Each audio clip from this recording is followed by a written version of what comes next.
أنا دكتورة نشوى حسن، والدة مالك محمد سعيد. هو مواليد 2014. الحقيقة أنا عرفت الأكاديمية كنت في جامعة مصر، ولقيت كذا ولي أمر هناك كانوا في ماتش هناك وشكروا جدا في أكاديمية المصري، وبالأخص كابتن رضا المصري. والحقيقة جيت اشتركت هنا. الحقيقة هما بيهتموا بالأطفال جدا، وبيهتموا طبعا بنظام التغذية بتاعهم، ان الولاد الرياضة بتاعتهم ما تأثرش على المذاكرة بتاعتهم، وبيشجعوهم. انا بقالي حوالي ده 3 أسبوع ليا، فأتمنى ان شاء الله ان مالك يعني يوصل لمستوى كويس، وبتمنى التوفيق للأكاديمية، وان كل الاهداف بتاعتها يعني تتحقق وتبقى في من احسن الاكاديميات اللي موجوده ان شاء الله. هي اهم المميزات ان هم بياخدوا الطفل بالراحه، مش بيحببوه في الموضوع، يعني مش بالذات ان في ناس لسه جديده، يعني مالك اول مره يتدرب كوره، دي اول مره ليه خالص. فحب الموضوع، يعني هو كان اتدرب سباحه قبل كده، كان الموضوع بيبقى فيه رولز قوي فكره الموضوع شويه. لا، هو دلوقتي حاببها، هو اللي بيبقى حابب يجي، فدي ميزه كويسه. تاني حاجه ان هو كمان في التزام، يعني دايما المواعيد بصراحه كويسه جدا. في برضو بعض الاكاديميات التانية بيبقى فيها دايما اعتذار والكلام ده. انا لاحظت في الكام اسبوع دول ان لا، ان احنا ممكن احنا اللي نغيب، لكن الاكاديميه ملتزمه بالمواعيد، والكباتن كلها بتبقى موجوده في مواعيدها. عيوب الحياة بصراحة ما لمستش عيب لحد دلوقتي، يعني لسه أنا ابني لسه الكابتن قال لي لسه قدامنا ما يخلص أول شهر مثلا عشان نقدر نحكم هو طريقته إيه في اللعب والدنيا معاه إيه. بالنسبة للتغذية طلب مني انبادي، والكابتن تابع معاه موضوع الأكل وبيشجعه إن هو ياكل، إن هو أكلته مش قوية ضعيفة. لا بصراحة كابتن رضا كمان بيتابع بنفسه كمان على الجروب، غير الجروب نفسه بتاع أسرة المصري. كل يوم بيبقى فيه ابديتس وفيه حاجات، ولسه فيه عاملين لهم تقريبا اختبارات يوم الخميس الجاي، فدي ليها بالدراسة، يعني اختبارات ليها علاقة بالدراسة. انصحك ان انت تشترك، يعني هي بتبقى ساعة مرتين في الاسبوع، فهتفرق مع الطفل حتى لو يعني ما طلعش من النوع اللي هو لعيب كورة، بس على الاقل هتفرق معاه على المستوى الرياضي، على المستوى الاخلاقي. فانصح ان الناس تشترك يعني. بسم الله الرحمن الرحيم. انا عبد الحفيظ عبد الباقي الحمراوي، والد عبد الله عبد الحفيظ عبد الباقي الحمراوي، مواليد 2011. الأكاديمية يمكن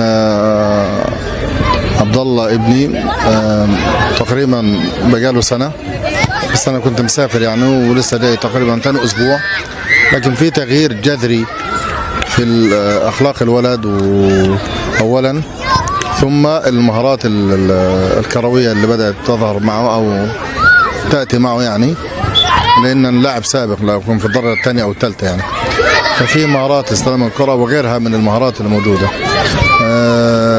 في التزام بالمواعيد،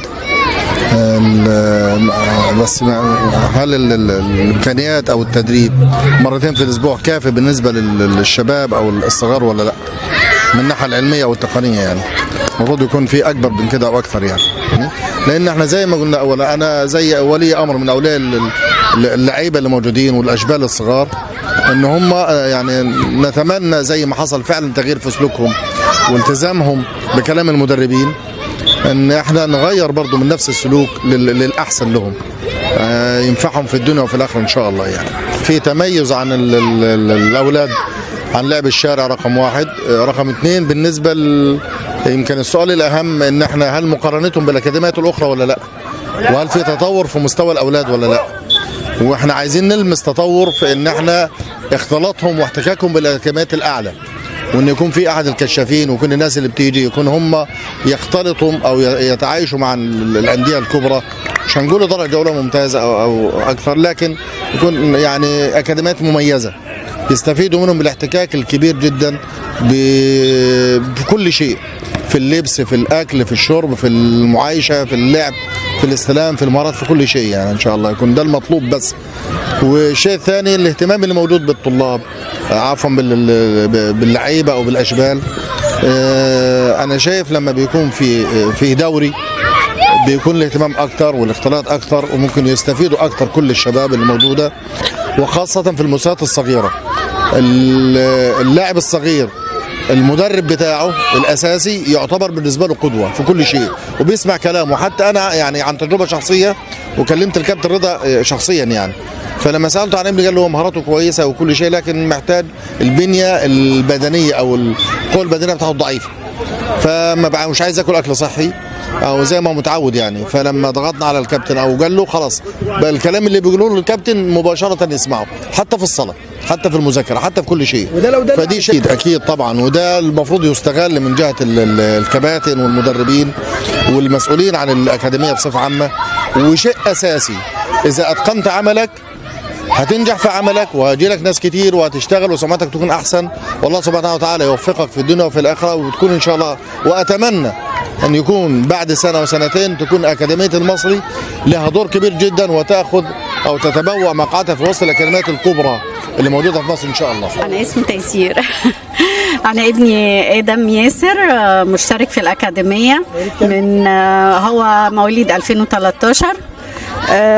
هو الحمد لله اتحسنا شويه عن الاول، كانش يعرف اي حاجه طبعا عن هو حارس مرمى. تدريب حراس المرمى، هو ما كانش يعرف حاجه عن حراسه المرمى، لكن الحمد لله بدا يتحسن واحده واحده.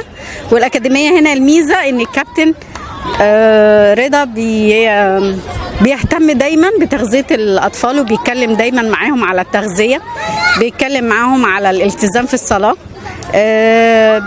دايما بيكلمهم كتير على مذاكرتهم، اهتمامهم بمذاكرتهم والتزامهم في تدريب والمواعيد. المفروض ان نبقى ملتزمين في مواعيدنا، بس فدي مميزات موجوده بصراحه في الاكاديميه.